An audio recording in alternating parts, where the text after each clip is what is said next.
Greetings and salutations, viewers. Welcome to BookExpo 2018.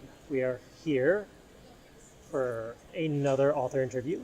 I am Charles from Inspire the Muse, coming to you today with Tamera Brown. Thank you for taking some time out to talk to us.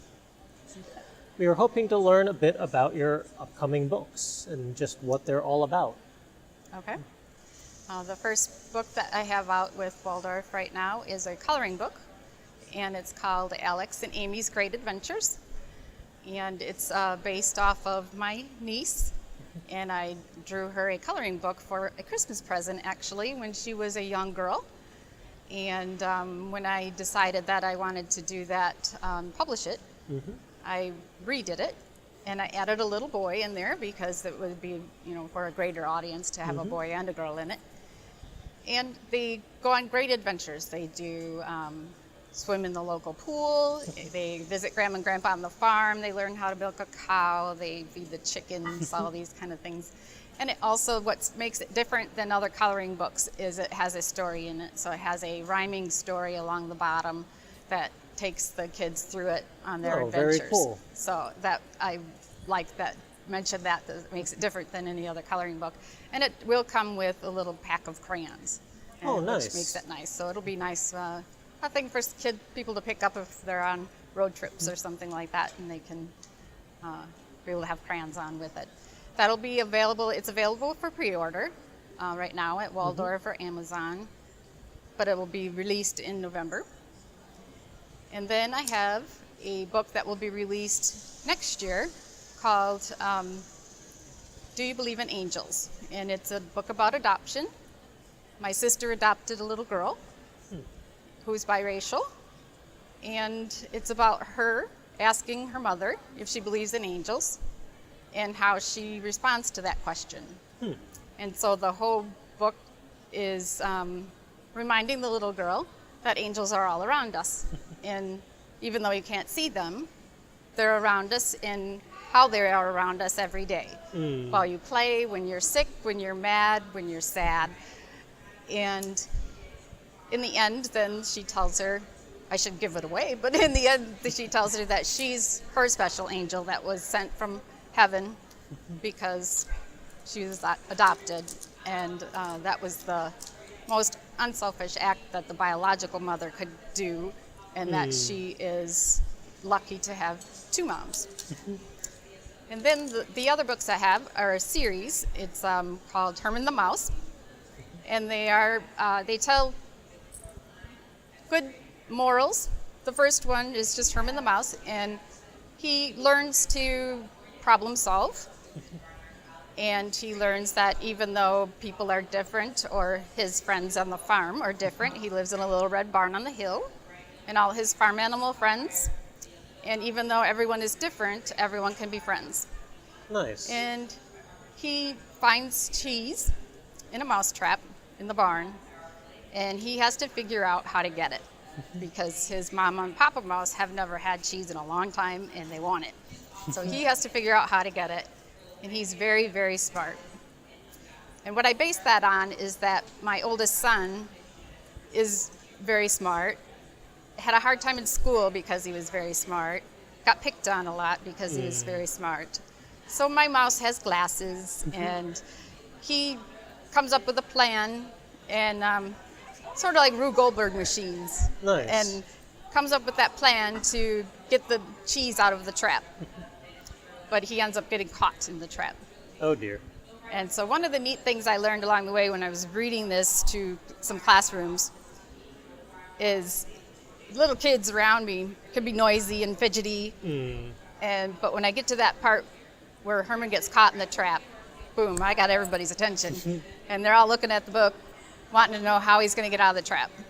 And in the barn is also a one-eared cat named Lloyd, and he is scary.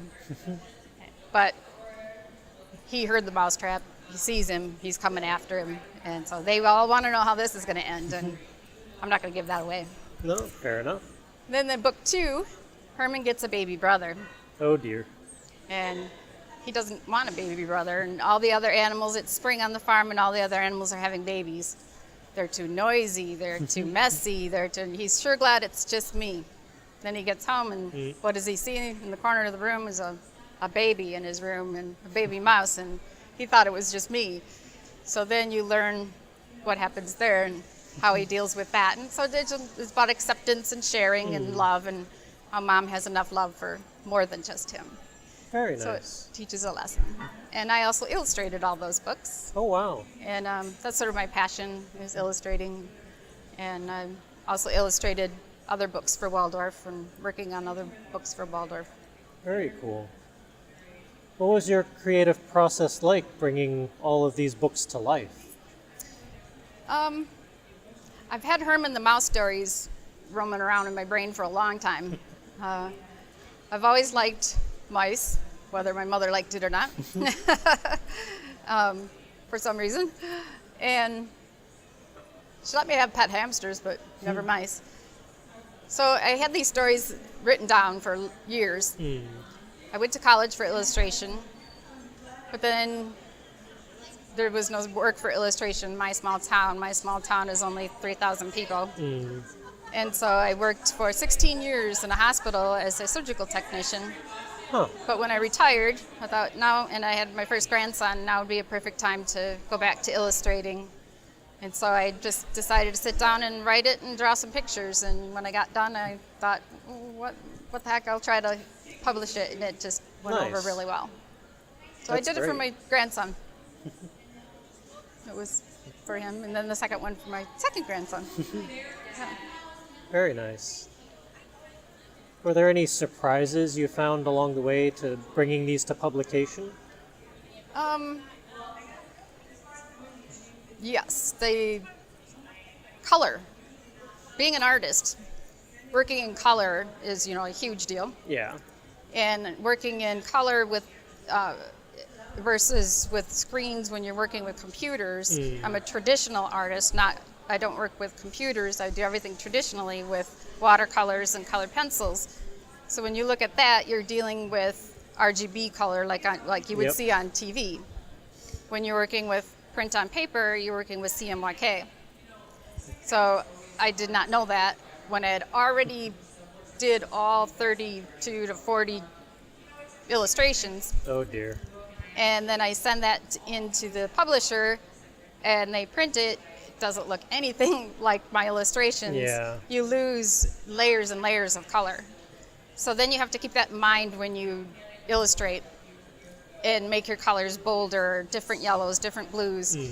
So it was a big learning curve, big learning process, and a lot of extra time. Yeah.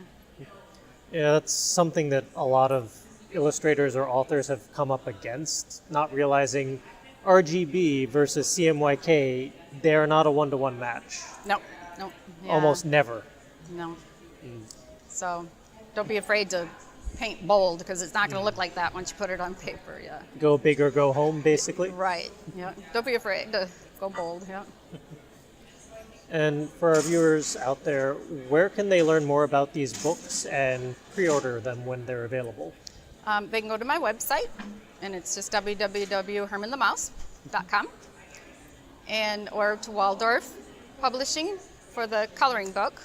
The Herman the Mouse books will be out next year there, Okay. or Facebook. Herman the Mouse has a Facebook page.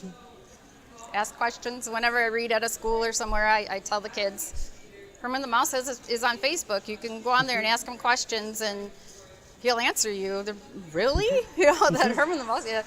And I get a lot of kids that want to draw and color their own books when they're done and make books, and I just encourage That's them great. and tell them, go ahead, draw some pictures, put it on Facebook, and I'll answer, and Herman will answer. And I've had kids send me pictures, and That's awesome. Very it's cool. fun. Yeah, I read it at school, and when I was done, the next day a little girl brought in a book to the principal and wanted to read it to all the classes like I did. So I couldn't think of a better compliment than that. That's great. To all our viewers out there, I sincerely hope that you check these books out and pre-order them when they're available. And after having purchased them, if you could post a review online to help raise the visibility of these books and help others find them and enjoy them, it would be greatly appreciated. Yes. And as always, viewers, until next time, go be creative. Go read a book. Go color.